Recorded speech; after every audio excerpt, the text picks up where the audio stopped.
Quando eu era criança, não tinha nada que eu gostasse mais do que uma boa história de aventura. Então, lá por 2005, não foi surpresa quando eu simplesmente me apaixonei pelos filmes de Piratas do Caribe. Além da temática de piratas ser sempre muito legal, a trilogia original dos filmes do Capitão Jack Sparrow tinha tudo o que se pode pedir de um bom filme. Boas atuações, um roteiro conectado, um universo com mitologia própria, tramas políticas, um forte senso de aventura e tudo isso entregue com uma produção com grandes efeitos visuais, uma trilha sonora impecável e as doses certas de sensualidade e violência que parecem ter desaparecido dos filmes mais atuais da Disney. Mas isso era a minha impressão nostálgica de Piratas do Caribe. E para ver se a minha memória não estava me pregando uma peça, eu resolvi reassistir toda a trilogia agora em 2025. Será que esse encantamento com Piratas do Caribe se sustenta até hoje? Bom, é justamente sobre isso que eu vou falar no vídeo de hoje. Eu sou o TH Magaldi e vem comigo.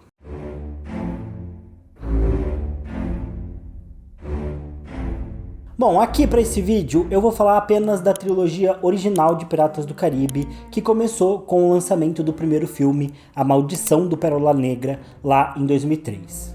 Mas os planos para um filme místico sobre piratas começaram muito antes disso, lá nos anos 90. Mais especificamente, os roteiristas Ted Elliott e Terry Rossio criaram um roteiro sobrenatural sobre piratas ainda no começo dos anos 90, após a conclusão do roteiro que eles produziram do filme do Aladdin. Porém, nenhum estúdio se interessou pelo projeto, e o sonho deles ficou engavetado até 2002, quando Jay Wolpert escreveu um novo roteiro se baseando numa atração do parque da Disney, que era chamada de Piratas do Caribe. Mas o roteiro do Wolpert também foi inicialmente rejeitado, até que o produtor Bruckheimer viu um potencial no projeto e chamou o Elliott e o Rossio para que eles trabalhassem também em um novo roteiro junto do Wolpert.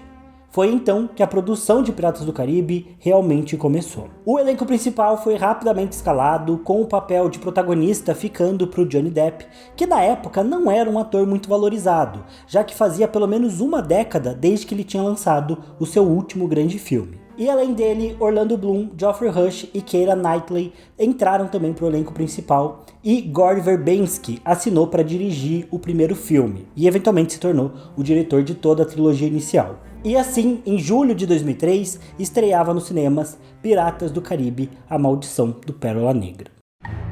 1. O filme que todo mundo gosta. O primeiro filme de Piratas do Caribe é, com certeza, o filme que a galera mais gosta. Isso provavelmente acontece por dois motivos. Primeiro, porque é o filme mais nostálgico da trilogia, e nostalgia sempre pesa. Mas também, esse é o filme que melhor consegue conectar os personagens com a trama central da história, ao mesmo tempo que também consegue conectar melhor cada personagem principal com o público. Diferente do que a gente vai ver nos outros dois filmes dessa trilogia, em A Maldição do Pérola Negra é muito fácil de entender o que cada personagem quer. A história começa quando a cidade de Port Royal é atacada pela tripulação do Pérola Negra, um navio pirata lendário e envolto em muitas histórias. O objetivo do Capitão Barbosa, que é comandante desse navio pirata, é tomar a última moeda do tesouro da Isla Muerta, e assim quebrar a maldição que tornou toda a tripulação do Pérola Negra imortal, mas que ao mesmo tempo também os tornou como mortos-vivos, privando-os de sentir qualquer prazer em continuar existindo. A princípio, a tripulação do Pérola Negra encontrou esse tesouro, que era um tesouro de ouro asteca, gastou todo o ouro que eles tomaram, mas depois disso descobriram que o tesouro estava amaldiçoado. E foi então que eles passaram a procurar cada uma das peças de ouro que eles tinham gastado para poder reverter a maldição que eles sofreram. E de fato, a última moeda que eles precisam está com Elizabeth Swann, a filha do governador da região de Port Royal, que na verdade só tem essa moeda porque quando ela era criança, o navio do seu pai encontrou os restos de uma embarcação atacada por piratas. E no meio dos destroços, eles resgataram um menino. Esse menino usava essa moeda pirata em forma de um medalhão, algo que só Elizabeth percebeu. E, com o objetivo de poupar o menino das autoridades, que não gostavam de piratas, ela escondeu o medalhão moeda consigo. Esse menino, salvo pela família de Elizabeth, mais tarde se tornaria o ferreiro da cidade, William Turner. E obviamente, desde sempre, ele é totalmente apaixonado pela Elizabeth. Porém, como ela é da elite e ele é um fudido, eles obviamente não podem ficar juntos. Mas quando Elizabeth é raptada pelos piratas do Pérola Negra, Will se sente no dever de ir atrás dela. É então que ele precisa buscar a ajuda do único pirata que ele conhece, o Capitão Jack Sparrow, que é um pirata que foi preso recentemente ali na cidade, mas que não só isso, como já foi o capitão do Pérola Negra e conhece a tripulação, o navio e também conhece o Barbosa e os seus planos. Portanto, é a pessoa mais qualificada para encontrar o Capitão Barbosa e resgatar Elizabeth. E de fato, o Jack não só tinha sido capitão do Pérola Negra, como a ideia de encontrar o tesouro de Isla Muerta muitos anos antes era dele, mas o seu imediato no navio, o Barbosa, o traiu e realizou um motim, que acabou com o Capitão Jack sendo deixado para morrer em uma ilha, portando apenas uma única pistola com uma única bala dentro. Logicamente, o Jack deseja se vingar e, mais do que tudo, deseja retomar o Pérola Negra, que é o seu grande amor. E por isso, ele decide ajudar o Will a tentar encontrar o Barbosa e salvar Elizabeth. E, além disso tudo, no meio da confusão também acaba entrando o Comodoro James Norrington, que é um alto oficial da Marinha Britânica, que é apaixonado pela Elizabeth, é o seu principal pretendente a marido e está encarregado oficialmente de salvar a garota. Mas o problema é que o Norrington também é um homem ambicioso e pretende não só salvar sua futura noiva, como quer tomar o Pérola Negra, já que é um navio muito famoso e muito poderoso, e se possível, ele também quer tomar o tesouro de Isla Muerta. Então percebam como todas as motivações, apesar de termos muitos personagens centrais da história, são fáceis de serem compreendidas, são motivações aceitáveis e plausíveis. Will Turner quer salvar Elizabeth, a sua amada. O Jack Sparrow quer se vingar do Barbosa, que o traiu e roubou seu navio. Barbosa, por sua vez, quer se libertar da maldição do tesouro da Isla Muerta. E a Elizabeth é aquela típica personagem feminina que quer fugir dos padrões sociais. Mas claro, aqui em Piratas do Caribe, ela tem muita personalidade e é uma personagem muito interessante. E tudo isso se encaixa perfeitamente. Basicamente, tirando o lado mais político da história, que a gente vai ver sendo construído nos outros 2 filmes da trilogia, tudo de bom em Piratas do Caribe, que a trilogia oferece como um todo, vai também estar presente nesse filme de uma forma perfeitamente encaixada, perfeitamente dosada. E o mais interessante aqui é que, embora esse filme não se aprofunde tanto na lore desse universo, toda a trama da pirataria já está envolta em lendas que a trilogia vai construir cada vez melhor. O Pérola Negra, por exemplo, é conhecido por ser um navio fantasma e meio amaldiçoado, com a gente tendo todo esse arco envolvendo o ouro asteca da Isla Muerta, né? E tudo isso, a maldição que gera sobre os piratas, tudo isso é muito criativo e faz parte de lendas próprias que esse universo vai criar. Claro que tudo tem referência em histórias mitológicas, em histórias e lendas da própria pirataria, mas tudo aqui ganha um tom muito original e que funciona muito bem dentro da história. Além disso, os personagens são bem construídos e são complexos. Até o final do filme, não dá pra dizer, por exemplo, se o Capitão Jack Sparrow é bom ou mal, ou de que lado ele tá. Os próprios antagonistas, como o Barbosa e o Norrington, não são vilões tradicionais de um filme de aventura, ou pelo menos não chegam a se tornar caricatos. Afinal, eles têm motivações coerentes e não caem em nenhum clichê exagerado de vilões. Melhor ainda é como o filme trabalha o relacionamento do trio de protagonistas, que também não cai num clichê de amizade eterna, mas cada um vai compreendendo melhor o outro conforme o filme avança, e o público também vai entendendo melhor os personagens e as suas dinâmicas. E talvez a cerejinha do bolo, o filme não tem problemas em usar elementos de terror, como a tripulação de mortos-vivos do Pérola Negra, nem tem problema de trazer boas sequências de ação, e nem medo de explorar até uma certa sensualidade, especialmente com a personagem da Elizabeth. De fato, o olhar sobre essa personagem sempre vai ser um olhar bastante masculino e erotizado durante os filmes, mas ainda assim a personagem não fica restrita a esse olhar, mas cresce em muitos momentos da trilogia. E é tão curioso ver um filme da Disney explorando essas nuances que dá pra aceitar numa boa. É bem diferente daquela visão bem plana dos romances que a gente tem nos filmes atuais da Marvel, por exemplo. Aqui as coisas têm uma pitada a mais de sabor quando eles trabalham esses romances. Parece mais real, mais maduro do que é com, por exemplo, os filmes da Marvel, que é aquele romance mais básico. Mas então nós vamos pro segundo e pro terceiro filme, onde a história fica mais embolada, o que pra muita gente é um defeito, mas pra mim, apesar de admitir que em alguns momentos a trama fica enrolada, tudo isso tem uma boa justificativa que compensa esse embolo, que é o fato de que o segundo e o terceiro filme conseguem criar uma expansão do lore desse universo. 2. David Jones e a Companhia das Índias Orientais. Logo no começo do segundo filme, somos apresentados a dois conceitos diferentes. O primeiro é um conceito político. Acima do pai da Elizabeth, que é o governador de Port Royal, surge uma nova figura em comando, o Lord Cutler Beckett, que representa a Companhia das Índias Orientais, cujo objetivo é exterminar a pirataria da região e controlar os mares com mão de ferro. E de fato, a Companhia Britânica das Índias Orientais foi uma empresa real, fundada em 1600, que se tornou uma das corporações mais poderosas da história. Ela controlava o comércio entre a Inglaterra e regiões como a Índia, o Sudeste Asiático e a China, tendo sua própria marinha e exército. Eles eram tão poderosos que chegaram a conseguir influenciar governos e até a provocar guerras. Em Piratas do Caribe, o Lord Beckett usa o poder da companhia para assumir o controle da região de Port Royal, mas seu objetivo é acabar com toda a pirataria e para fazer isso, ele acredita que ele precisa ter controle do Holandês Voador, que é o navio pirata mais poderoso de todos e o único que pode ameaçar o seu controle dos mares. E aí temos o segundo conceito apresentado nesse filme, o próprio Holandês Voador, que é um navio pirata amaldiçoado comandado pelo capitão David Jones. David Jones um dia já foi um homem que arrancou o próprio coração em nome do seu amor pela deusa dos mares, a Calypso.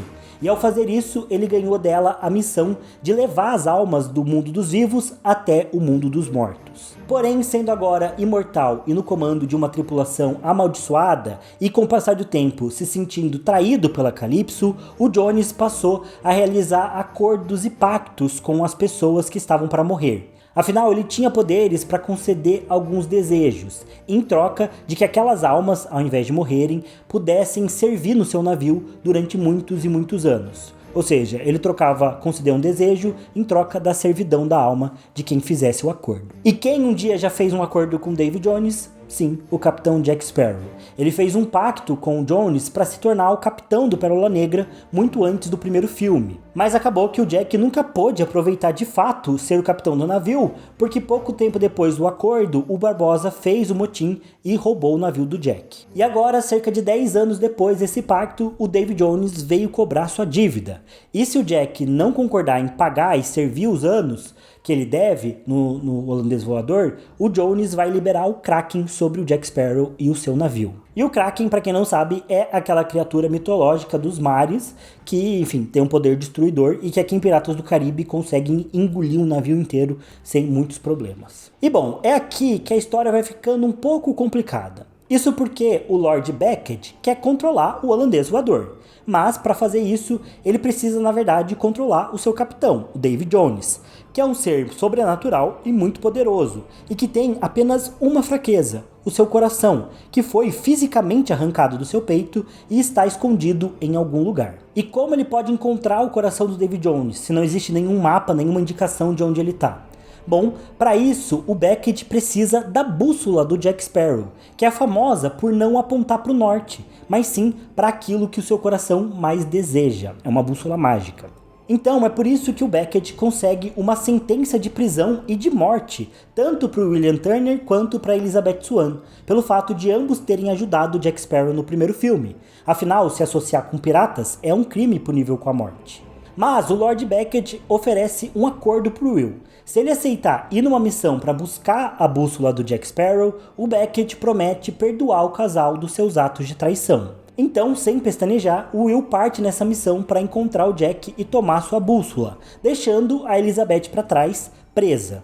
Porém, a garota, como é muito rebelde, consegue escapar e parte também sozinha para encontrar o Will e tentar ajudar ele nessa missão. O problema é que o próprio Jack Sparrow já tá numa cilada. Afinal, o David Jones está vindo cobrar sua dívida e ele, obviamente, não quer se tornar um servo do Holandês Voador. Por isso, quando Jack Sparrow se encontra com o David Jones, eles fazem um novo acordo. O David Jones diz que se o Jack Sparrow conseguir oferecer 100 almas no seu lugar, ele seria perdoado da dívida. Contudo, o próprio Jack sabe que ele não vai conseguir entregar 100 almas no seu lugar. Então, ele decide que a melhor maneira de se livrar do Jones e da servidão é ele próprio encontrando o coração do homem e matando ele, com o bônus de que, ao ferir o coração do Jones, ao matar o David Jones, o próprio Jack Sparrow se tornaria capitão do holandês voador, algo que o Jack começa a almejar, já que isso tornaria ele o pirata mais poderoso do mundo. Porém, mais uma vez, a trama dá um novo nó e fica mais complicada. Afinal, no meio de todo esse bolo, Will Turner descobre que o seu pai é uma das almas servindo no holandês voador e decide que ele não apenas vai salvar Elizabeth, como ele também vai salvar o seu pai de algum jeito. E percebam aqui que a história vai ficando embolada porque os protagonistas têm interesses antagônicos. Essas motivações complicadas distanciam os personagens do público, que tem mais dificuldade de se conectar com esses personagens. Porém, ao mesmo tempo, na minha opinião, essas complicações tornam a história mais complexa também e mais elaborada, e melhoram a dinâmica dos personagens, fugindo de uma história apenas de bem contra o mal. Afinal, quem tá certo e quem tá errado no final das contas? Como torcer para um protagonista se as intenções dele são ferrar com as motivações dos outros protagonistas? Esse é o legal de Piratas do Caribe. Por mais que a história tenha um certo senso de moralidade, os próprios personagens não são tão bonzinhos quanto a gente espera de um filme de aventura da Disney. Além disso, enquanto o Lord Beckett é um pouco sensal, o personagem funciona como um vilão pragmático e que busca o poder e controle absoluto, como um vilão clássico. Ele não tem carisma, mas ele funciona. Já o David Jones, com seus tentáculos, esse esbanja a personalidade e tem um background muito interessante, místico, que combina com a mitologia clássica dos piratas e combina com o estilo e ambientação original da trilogia. O David Jones não deixa de ser um vilão em nenhum momento da obra, mas ele funciona tão bem como comandante do holandês voador que você não torce para ele ser derrotado, porque o seu papel na trama faz muito sentido, além dele ser foda. Eu não quero comparar ele com Darth Vader, porque o Darth Vader é o maior vilão de todos os tempos. Mas o David Jones segue muito nessa pegada do Darth Vader, aquele vilão que ele é vilão durante toda a história, mas que ele é tão bom no papel dele que você torce pra ele continuar fazendo aquilo que ele tá fazendo, sabe? Além, é claro, da inclusão de outros elementos místicos que vão expandindo o lore da trilogia, como por exemplo o Kraken, que aparece pouco, mas é aquela figura amedrontadora e que funciona muito bem pra mostrar o quão ameaçador pode ser o David Jones e que vai entregar pra gente também uma batalha final. E temos também aqui a apresentação no segundo filme da Tia Dalva, com o seu toque de voodoo e que é a figura que ajuda a dar mais profundidade pros elementos sobrenaturais da trama. Em alguns momentos ela funciona como aquela professor roteiro que vai explicar um pouco como as coisas acontecem. O que eu acho importante, já que esse filme, querendo ou não, é um filme de aventura e vai pegar uma faixa maior de um público-alvo. Então vai ter gente ali mais nova que talvez vai ter um pouco mais de dificuldade de acompanhar, como era eu quando eu era criança, por exemplo, né? Mas ela funciona porque ela combina muito bem com a estética do filme e ela ajuda a dar esse tom mais místico para os elementos sobrenaturais da história que precisam dessa figura para sustentar eles. E aí, no final do segundo filme, a gente tem algo que eu gosto muito dentro da franquia do Piratas do Caribe e que eu acho que ajuda a sustentar o fato dessa primeira trilogia funcionar tão bem e ser muito melhor do que apenas o primeiro filme. Isso porque, apesar da gente ter um trio de protagonistas, desde a Maldição do Pérola Negra, o Jack Sparrow rouba a cena. Disparado é o personagem mais carismático e provavelmente é o melhor papel que o Johnny Depp já teve. Só que o Jack é realmente um pirata. Ele é mesquinho, convencido e egoísta. Isso no primeiro filme, A Maldição do Pérola Negra, a gente não tem certeza das suas intenções. No segundo filme, O Baú da Morte, fica claro que ele é um babaca. Ele tenta vender o Will Turner pro David Jones, esconde a verdade dos seus companheiros, e é ele quem atrai a fúria do David Jones para seu navio e para sua tripulação. E no final do segundo filme, quando a gente tem a última batalha, que é do Kraken enviado pelo David Jones para pegar o Jack contra a tripulação do Pérola Negra, que inclui a Elizabeth e o Will, a gente espera que o Jack vá lutar como um herói, mas na hora mais decisiva ele foge, abandonando todo mundo à própria sorte, sendo que ele é o culpado por todos estarem naquela situação. Porém, como um bom herói a ser redimido, ele acaba voltando ali para dar o golpe final no Kraken. Só que é aí que a surpresa acontece. Esse momento de redenção não é suficiente para apagar os pecados do Jack, e o filme sabe disso. Seria muito clichê. Então, quando todos estão abandonando Pérola Negra para fugir do Kraken, a Elizabeth dá um golpe e prende o Jack no navio, sabendo que a criatura está atrás apenas dele. Ou seja, a Elizabeth engana um dos seus aliados e sacrifica ele para salvar os outros. E de fato, o Jack e o seu navio são engolidos pela criatura. Esse já seria um ótimo final, mas é claro que os produtores do filme sabiam que o Jack Sparrow era a alma da franquia e por isso, na última cena, eles já deixam claro que o Jack não está perdido para sempre, que a sua alma está presa numa espécie de purgatório e que ele pode ser trazido de volta. E para deixar claro que a ressurreição é algo normal na vida pirata, a Tia Dalva, a feiticeira poderosa, traz o Capitão Barbosa de volta para ele ser o guia dessa missão de trazer Jack desse purgatório para o mundo real. 3. A Corte da Irmandade. E no terceiro filme, que é o Piratas do Caribe no Fim do Mundo, as motivações seguem basicamente sendo as mesmas, é uma continuação do segundo filme. Mas vale mencionar alguns detalhes interessantes que são incluídos aqui. Por exemplo, mesmo que Elizabeth tivesse bons motivos para ter sacrificado Jack no final do segundo filme, a história não deixa de abordar que isso mexe com a garota. Afinal, ela cometeu uma atitude bastante fria e cruel. E esse impacto que tem na Elizabeth também abala o relacionamento dela com Will Turner, que não consegue entender os sentimentos que a garota pode ter pelo Jack. Além disso, o próprio Will Turner está cada vez mais distante do objetivo de libertar o seu pai, especialmente porque no segundo filme, o Lord Beckett consegue tomar posse do coração do David Jones, e agora usa o holandês voador para atacar outros navios piratas e conseguir de fato controlar os mares. Já o Jack, durante esse terceiro filme, vai seguir querendo também tomar o lugar de Jones como capitão do holandês voador. O Will segue querendo libertar o seu pai e a Elizabeth segue querendo viver uma vida romântica com Will. Mas aqui ela também ganha uma motivação extra ao descobrir que o Lord Beckett assassinou seu pai. A grande novidade do filme vem também com o retorno do Barbossa, que foi trazido de volta pela Tia Dalva porque ela é a Calypso, a antiga deusa dos mares que foi aprisionada em corpo humano pela primeira Corte da Irmandade. E para mim esse é o meu conceito favorito de toda a trilogia. Existe uma irmandade de piratas que reúne 9 tripulações comandadas por 9 lordes piratas há centenas de anos. Basicamente uma espécie de ONU dos piratas que vem de todo lugar do mundo. Piratas chineses de Singapura, piratas franceses, um africano, outro pirata árabe e assim por diante. O Barbossa, inclusive, é um dos 9 lordes piratas e o Jack também é.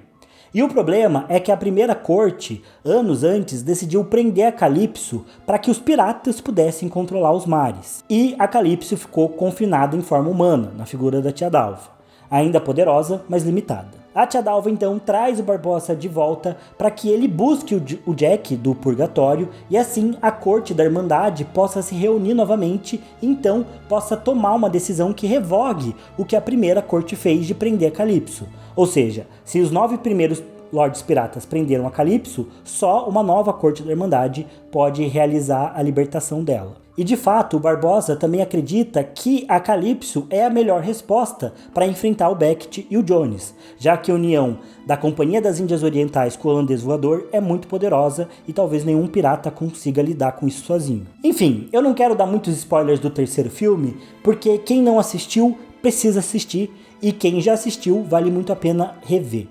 Então eu não quero estragar a conclusão, embora eu já tenha dado spoilers dos outros 2 filmes.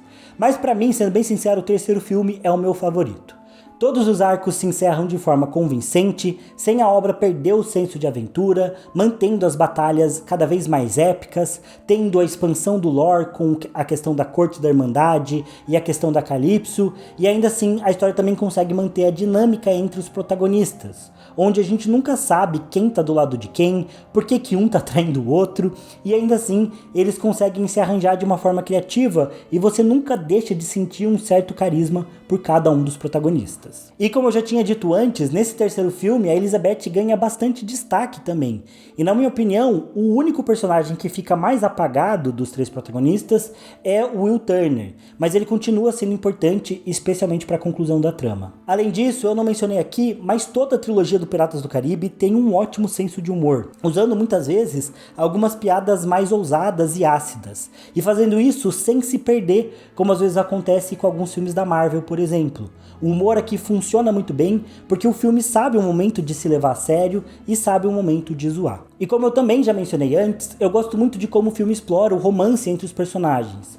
Obviamente nada aqui é muito apelativo e tem alguns machismos no meio, mas no geral tudo funciona muito bem e dá um tom mais maduro para a obra. Além disso, a violência é bem medida, e isso vai crescendo com a trilogia. O filme não tem medo de ser censurado, e embora não tenha nada gore, consegue convencer, até mesmo tendo algumas cenas mais impactantes. Quando, por exemplo, o David Jones mata um homem enfiando os tentáculos no olho, nos ouvidos, na boca do cara, ou mesmo quando a gente tem a cena do Jack atirando num pássaro ou num macaquinho amaldiçoado. E visualmente o filme brilha. O CGI do David Jones é, até hoje, talvez o melhor CGI da história do cinema. O filme também tem belos efeitos práticos, com a tripulação do holandês voador tendo uma identidade visual única, muito marcante e que dá até tripofobia se você olhar demais para a maquiagem deles. Inclusive minha esposa não consegue assistir porque ela sente tripofobia da tripulação do holandês voador. Os navios também são muito bem feitos, né? As cidades, os portos,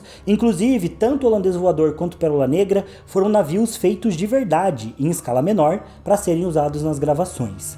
E os piratas aqui são sujos, porque eles são piratas, isso é muito legal, eles não são limpinhos e todos bonitos. Só o Will e a Elizabeth são mais bonitinhos, afinal, de fato, eles nem têm tanto tempo assim na pirataria, mas todos os outros piratas da história têm as marcas, né, dessa vida no mar, nos seus corpos, nas suas roupas, né, mostram que eles realmente são sofridos por terem passado muito tempo ou vivendo como bandidos ou mesmo vivendo no mar. O Jack Sparrow, por exemplo, durante todos os filmes tem um machucado aqui no queixo que parece uma ferida aberta, uma queimadura, que nem sempre você consegue perceber, mas quando você olha dá um nojo assim, porque parece uma parada que não cura, uma berne que ele tem, enfim, mas que faz todo sentido, afinal ele é um pirata que passou a vida toda no mar, né, e viveu muita bagunça, muita batalha, muita treta, faz sentido que ele tenha feridas desse tipo. Além de que o filme explora um pouquinho algumas cenas gore, quando, por exemplo, o Jack Sparrow lambe um cérebro quando ele tá tendo uma alucinação e ele se vê dentro do holandês voador como parte do navio, aí o cérebro dessa figura mística que ele tá vendo cai e ele pega o cérebro lambe. Tipo, tem umas nojeiras no filme que aumentam esse senso de que você tá vendo algo tanto mais maduro como mais interessante, mais original do que o que a gente tem hoje, onde tudo é muito polido ou muito certinho, muito plano, enfim, é difícil até de explicar. E dentro disso, obviamente, é o fator de que o filme sabe criar a sua mitologia própria, algo que falta muito hoje em dia no cinema. A gente basicamente só tem visto remake, continuação, spin-off e prequel. Cadê as obras originais?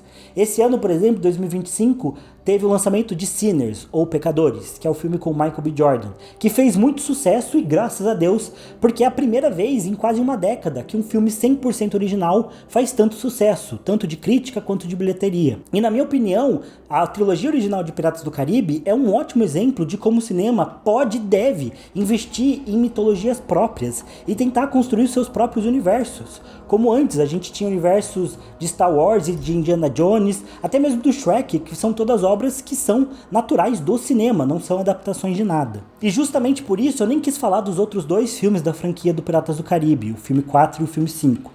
Porque não só são filmes mais fracos do que a trilogia original, mas são parte desse processo do cinema em ficar tentando esticar as trilogias até o desgaste, mesmo sem nem ter nenhuma história para contar. O filme 4 e o filme 5 do Piratas do Caribe não tem um bom argumento para eles existirem. As histórias não se sustentam e são bastante repetitivas. Tem aquela cara de coisa que a gente já assistiu 1 milhão de vezes com pouquíssima personalidade. A verdade é que a década dos anos 2000 foi o auge das trilogias. A gente teve Senhor dos Anéis, Piratas do Caribe, Homem-Aranha do Sam Raimi, o Batman do Nolan, enfim, várias adaptações dentro dessa lista, mas que naquela época pareciam ter uma lógica melhor entre cada um dos filmes e não eram só adaptações arrastadas que seguiam uma fórmula. elas tinham mais personalidade e mais razões de existir. Enfim, de qualquer jeito, Piratas do Caribe segue sendo uma trilogia original com mitologia própria e, em especial, muita personalidade, que, caso você nunca tenha assistido, vale a pena assistir, e caso já faça um tempo aí que você assistiu, vale a pena também você rever para sentir um ar fresco em meio a tanta coisa reciclada e sem personalidade que a gente tem visto saindo no cinema na última década. Mas é isso, pessoal. Deixe nos comentários o que vocês acham sobre Piratas do Caribe. Eu também sei que existe uma espécie de universo expandido de Piratas do Caribe, com livros, talvez até HQs, mas sinceramente eu nunca vi isso sendo disponibilizado de maneira fácil e nem fui muito atrás. Mas se você curte Piratas do Caribe, deixa aí nos comentários. Também deixa nos comentários outras obras, outros filmes, ou até mesmo séries que talvez também tragam esse reflexo de terem uma mitologia própria e terem personalidade e que talvez valha a pena trazer aqui pro canal para eu falar sobre.